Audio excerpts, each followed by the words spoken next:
আসসালামু আলাইকুম। আজকে দেখো পোলট্রি মাংস রান্না করবো। প্রথমে কড়াই গরম করে তেল দিয়ে এখানে রসুন, পেঁয়াজ, তেজপাতা দিয়ে একটু নাড়াচাড়া করে স্বাদ মতো লবণ দিয়ে একটু নাড়ানাড়ি করবো। লবণটা দিলে তাড়াতাড়ি আর কি পেঁয়াজটা হয়ে যায়। দেখো হয়ে গেছে। এখন এখানে টমেটো কুচি দিয়ে একটু নাড়ানাড়ি করে হলুদ দিয়ে দেবো। হলুদ দিয়ে নাড়ানাড়ি করে এখন দেখো মাংসটা দিয়ে দেবো একে একে।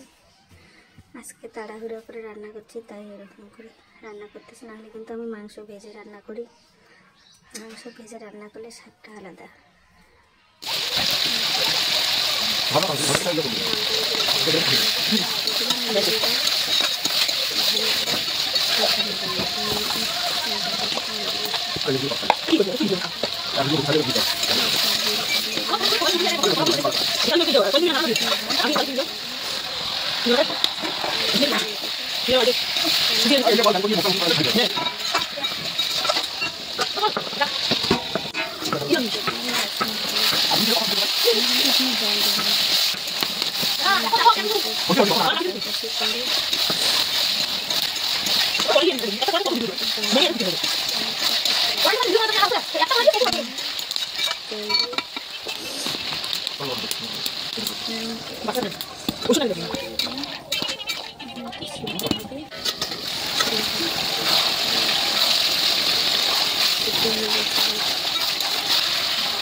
টক করে উঠলে নামিয়ে নেব।